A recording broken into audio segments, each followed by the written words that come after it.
What is up, my peeps? This is Cisco with Inside the Dogfight podcast.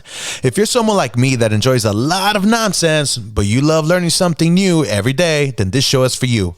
I will be interviewing badass individuals with all types of occupations, careers, hobbies, or even backstories. Everyday people like you and I, worth listening to. We will hear a bit about their journey, perspectives, but most importantly, their struggles and how they are surviving inside the dogfight.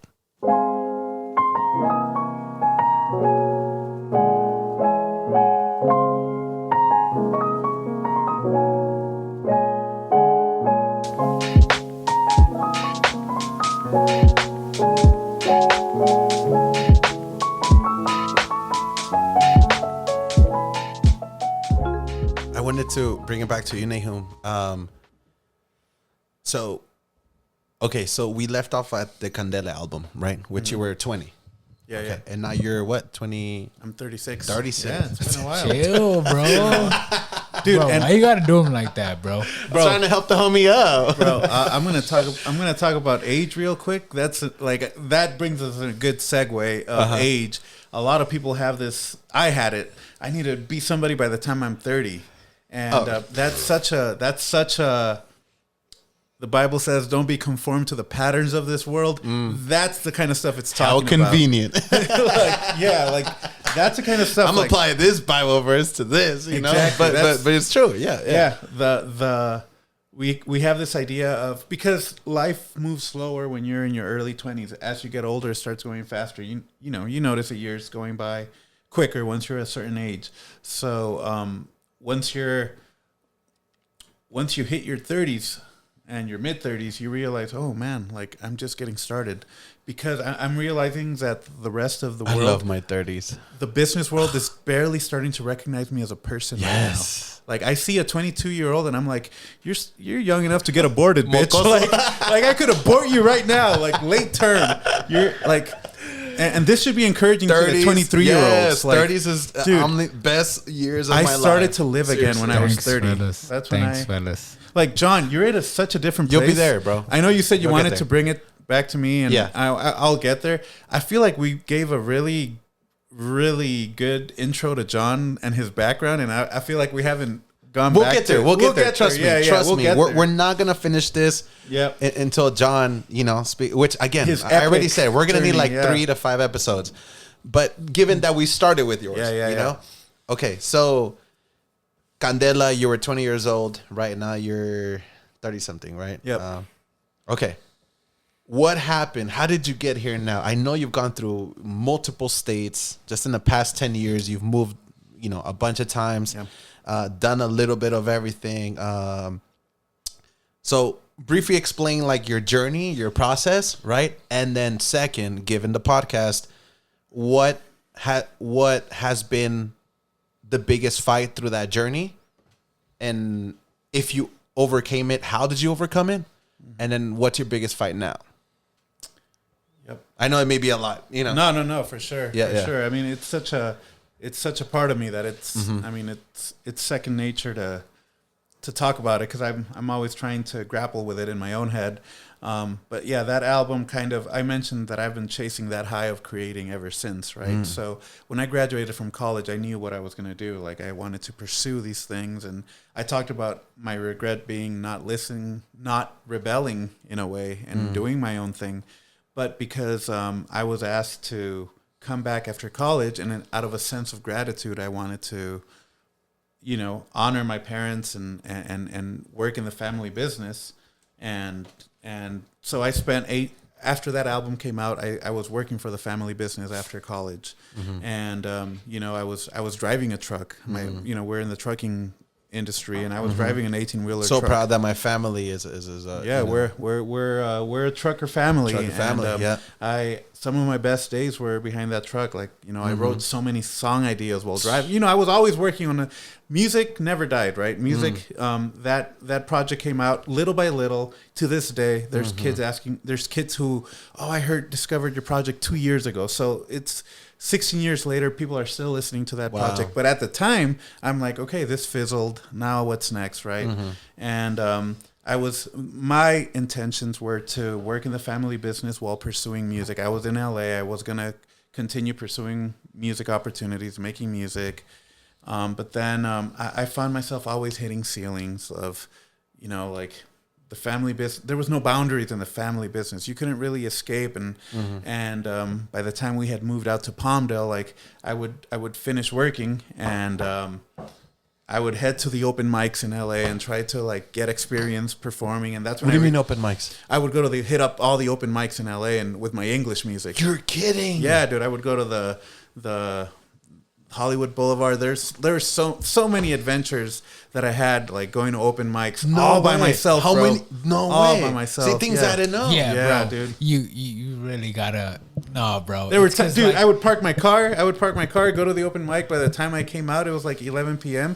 That parking lot was shut down, and like I had nowhere to stay the night. No like I couldn't go in and get my car. Bro. How many of these did you do? Bro, he did a lot, bro. Twice a month. Yeah, bro. For how many months? Like 2 years. No way, dude. Yep. That's that's when I realized that being a studio artist and being a performer is a whole different game. Oh yeah, I would freeze, bro. Oh yeah, for sure. After the first 2 times, I know that too. I had to write every lyric in my arm because I would forget. My brain. That's when I learned about stage fright. That's when I learned about, like I said, the inner struggles, the insecurities. Yeah. So I honed myself that way. Like, dude. That's hustle right there. Yeah. You know what I mean? See, that's I was ready for the hustle, and I feel like I should have been doing it even more. Right. I would meet other songwriters who I'm still friends to this day who have gotten songs into the oh my god, I didn't know this, dude. Yeah, like it's the people. It's always the people you meet, right? Mm-hmm. And I wish I would have had more of the bandwidth to. Yeah, I didn't need to move to New York. LA was the perfect city, but because I was always needing to help with, like I said, I wish I would have cut the umbilical cord quicker. And yeah, sooner. So that was a struggle back then. And then I was becoming 25, 26, and I met a girl from college, and we were gonna live in West Covina, and I was gonna have to work for the family business, and that's when I was like, you know what, this isn't working for me. If I have to leave the city that I love. You were still in LA. All this is in LA. Yeah, I had gone to school in Dallas, but I was back. Going to other places made me realize how much I love this city. Like, I love LA. Like, this city is made for me. Shout out to LA, man. Yeah. Like, John talks about losing yourself in this city. I'm like, I can't. LA is myself. Like, the more I give myself to the city, the more I love this city. I had a passion for it. But I came to the conclusion when I was about to get married that with this girl? With this girl, yeah, with supposed to, dude. My now wife, Okay. That you met Heather where? In college.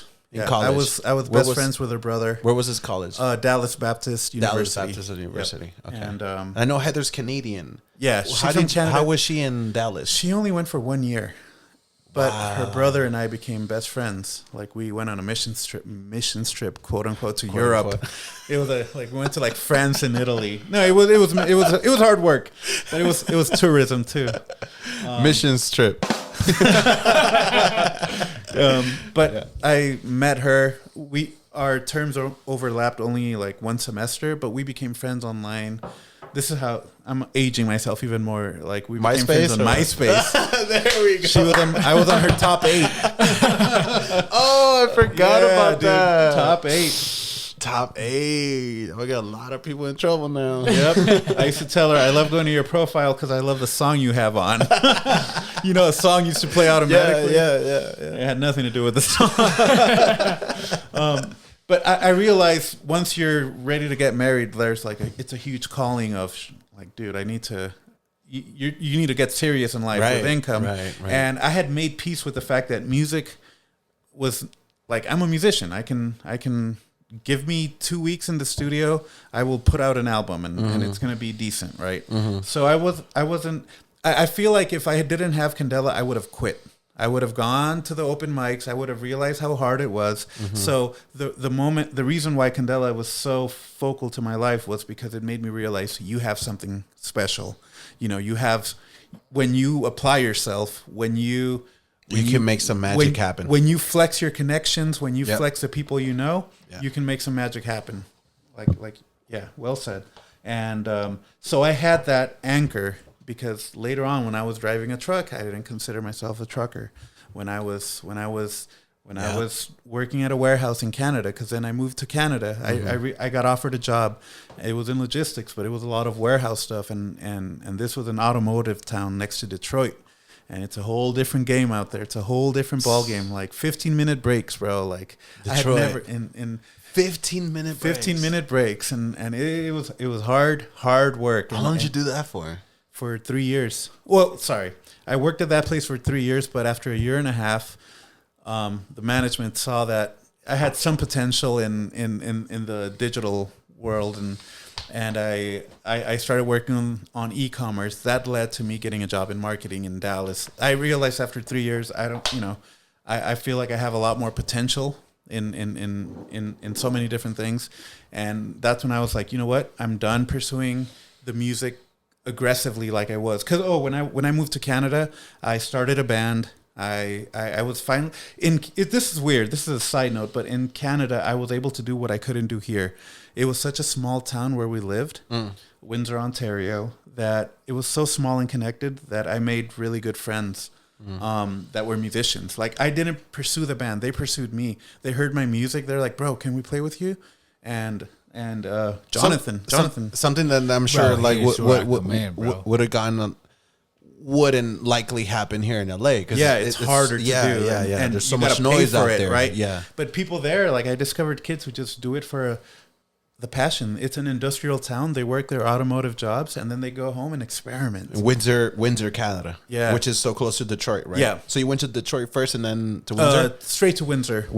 But it's literally like, as far away as Echo Park is from LA, that's how far Windsor is from Detroit. Except there's a border, so it's more of a psychological barrier. Yeah. But I discovered, I'm used to LA where everybody's trying to make it. Everybody's trying to get that song placement. And I discovered in this hick town, I mean, not a hick town, but it's like very small town, a whole demographic of kids who just go work their automobile jobs and they go home and just create. And there's a purity to that. So we started playing music together, and it was like, Jonathan was able to watch one of our shows. Yes, I was, bro. So what I can explain is like, it was at the time I wasn't in the cities where because how could I explain? I was living in. You were in Montreal at the time when I moved to Windsor. I was in Montreal. Yes, 9 hours away from each other. Yes. In the East Coast. It was still north of the American border. And me and my cousin, we always kept we stayed connected and everything. But obviously I was in a different world. I was not in the music world like he was.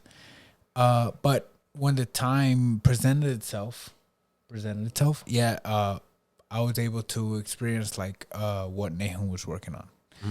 And I didn't realize, like, there was a lot of people that really liked his music, bro. And this is talking about the English stuff at this point. Like, I made a different project. This is a different band, right? Yeah, what was it called? Now it's called Galdmatic. You could find it as Galdmatic. Galdmatic. Okay. Yeah. And so, as like we always kept in touch, but he's like, "Hey, bro, I'm making a show. It's part of my English project."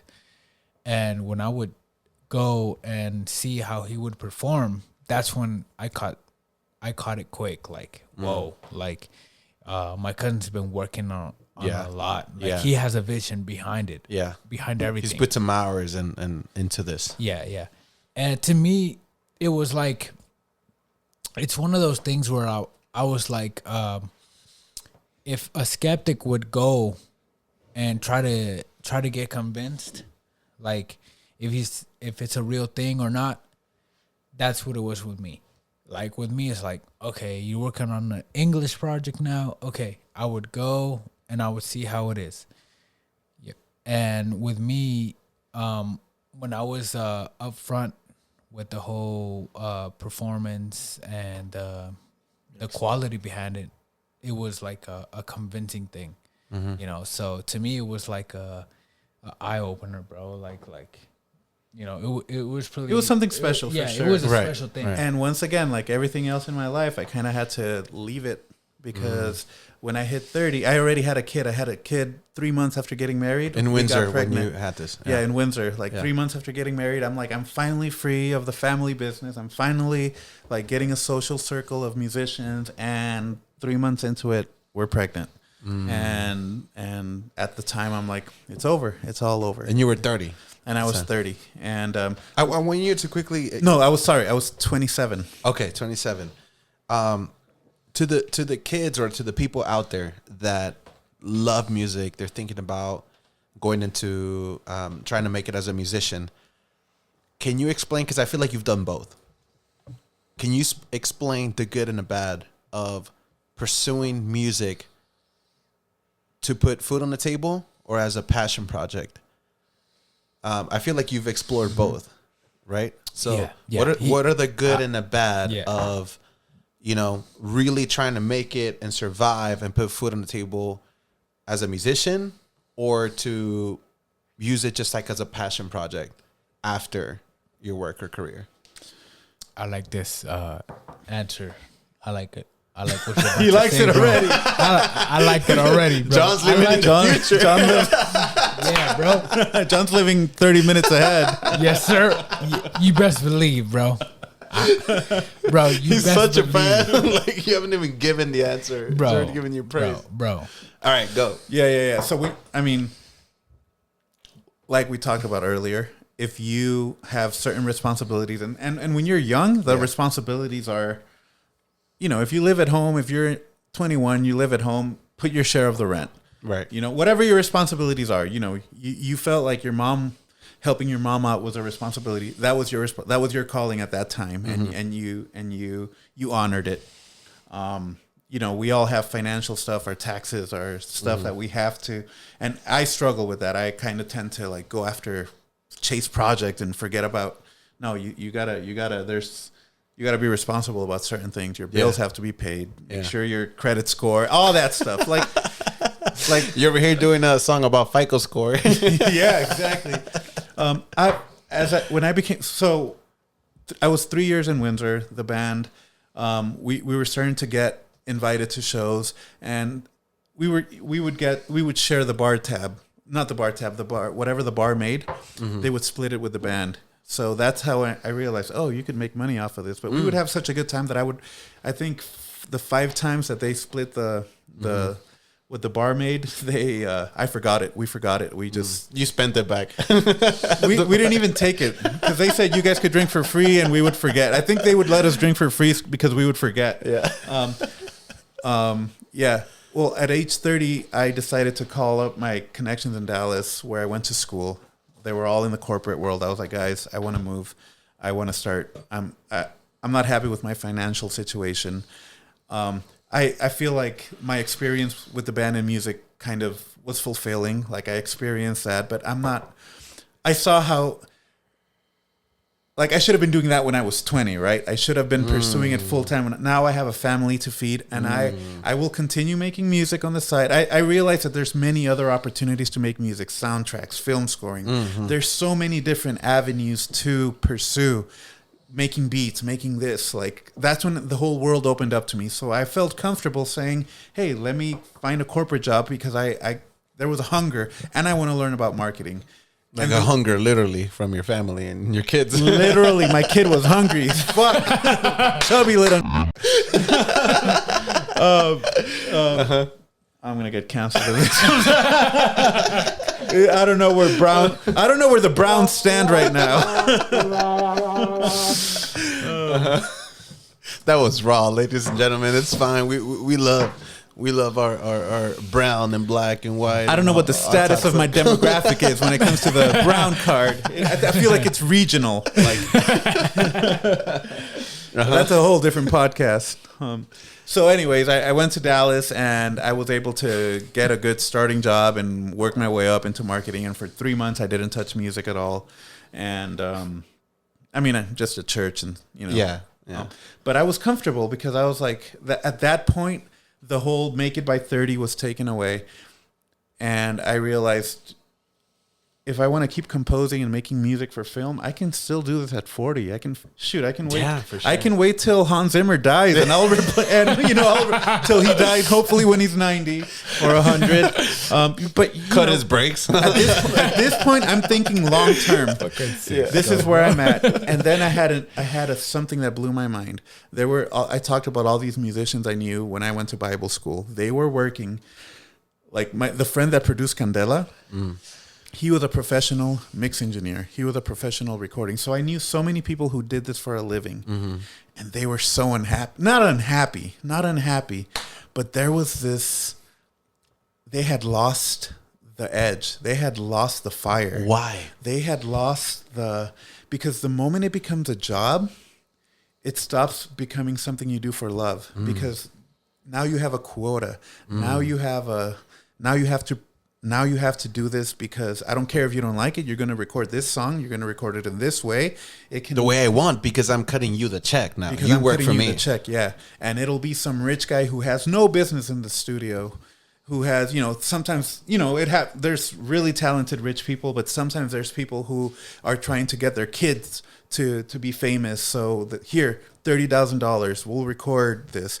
And they're like, sure, I'll take the money, but it's like, it's so uninspiring, bro. Like my Candela guy mixed my last album. The guy who I worked on Candela, he mixed my last album for Galdamatic that I released a couple months ago. Okay.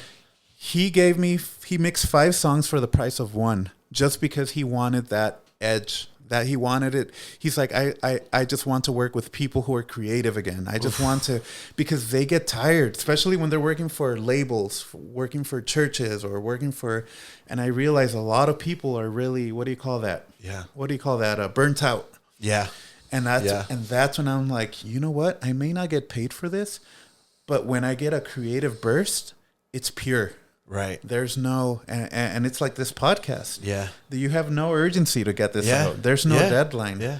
I'm going to do it the way I want, the way I feel it's in my heart. I'm going to let it play out and become the way it's, just to evolve into the way it's supposed to. Yeah. There's nobody on top of me. Hey, it's got to be this way, or you can't say that. You got to talk about this. So no, like I have that freedom, and I experienced just a little bit of that a couple years back. Like I think it was like in my mid-20s, and I remember I got hired by a church to play drums, And I remember at the time I was like, dude, like I remember telling my friends, like my metal friends and my rock friends, and I'm like, dude, this is the dream. I'm getting paid to play drums, except the songs that they want. Yeah, with the beat that they want. You know what I mean? And that, it was cool, but only for, I think, like a year and a half. After that, I'm like, I can't do this anymore. Yeah. I can't do this anymore. It's not, I rather work as something else, and at least me personally, right? I rather work as something else, and then, as a passion project, just record me covering a song the way I want it, because I want to, because I love it. Yeah. Yep. So I get you. Yeah, and that's when you realize we kind of limit ourselves when we're kids. Like we grew up and saw the possibilities, but I didn't realize all of the possibilities that were out there.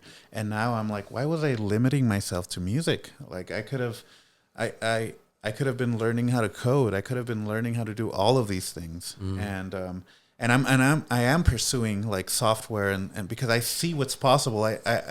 You could be in real estate for 10 years and then you realize, dude, there's a gap branch. Yeah. There's a whole branch that I can fill, and all these relations. Let's say one day you interviewed a coder, a software engineer, a Hispanic software engineer, or whatever.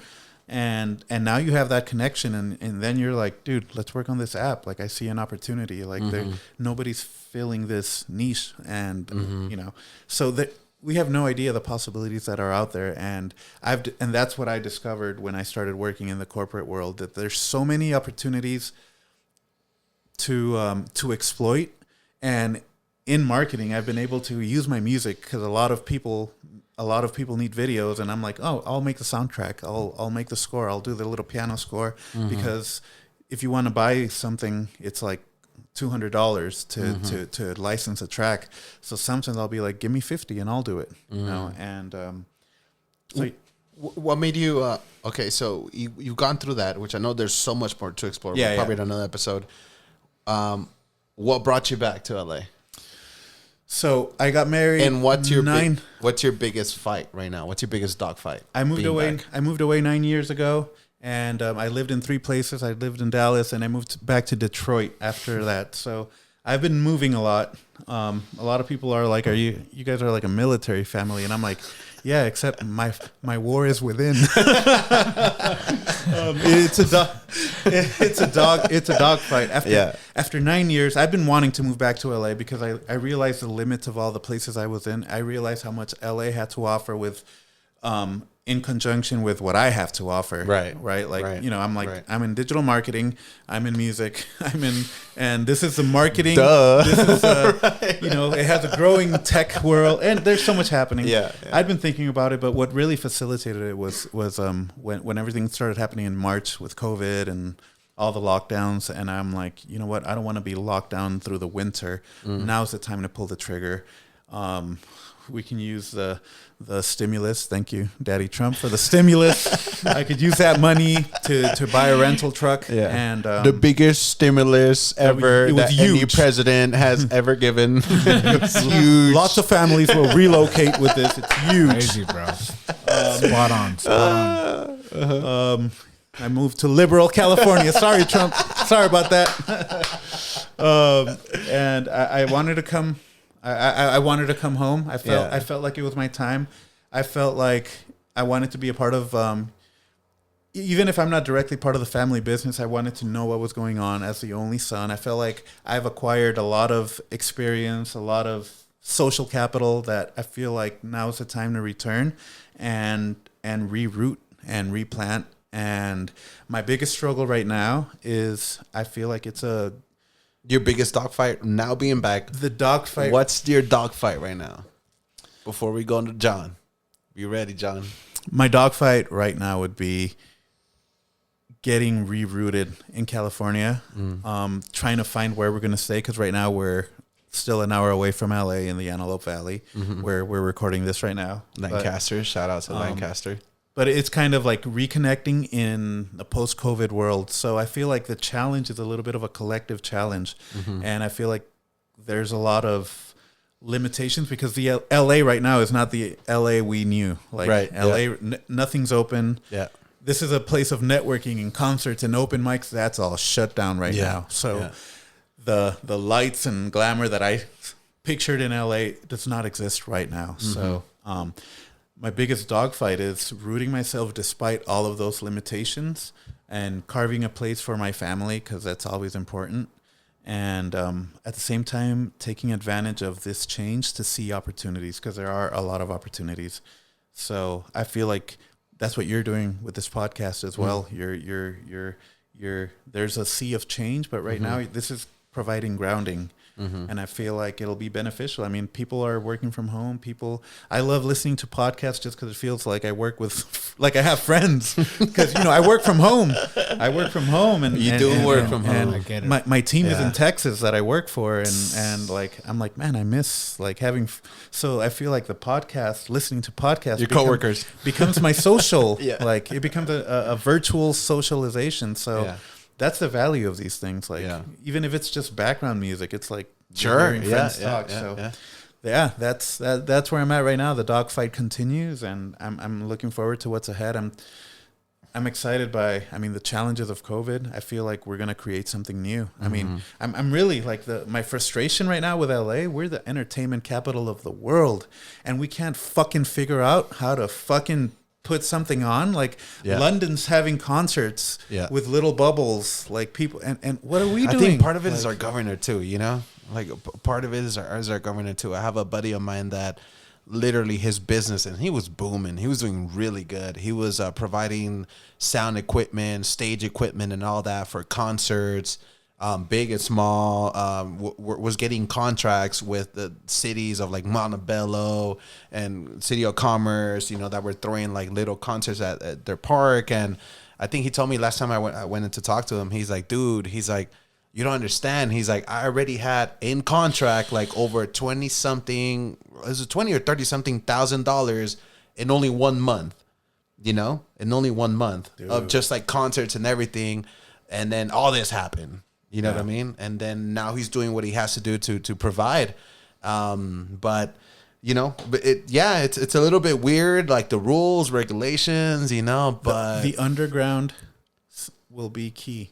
Like, I mean, just last 2 weeks ago, there was a friend from Windsor, actually, who moved here, was DJing at a desert show, like 15 minutes from out into the Antelope Valley, and they were having a 3-day overnight rave. I'm like, no way. I'm like, that's the kind of stuff we need to know. Like, there should be some kind of underground app, like the dark web, where we find out all the. I mean, I get it. Be safe. Yeah. But I feel like people should be given some kind of discretion over what kind of risks they want to expose themselves to. Absolutely. And Absolutely. But yeah. Thanks, man. Yeah.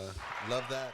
Hey, so I want to thank everybody that stayed with us till the end. If you thought it was trash, hope you turned it off. But if it had value, please like, comment, subscribe, and share it out for me. Till the next one, bye-bye.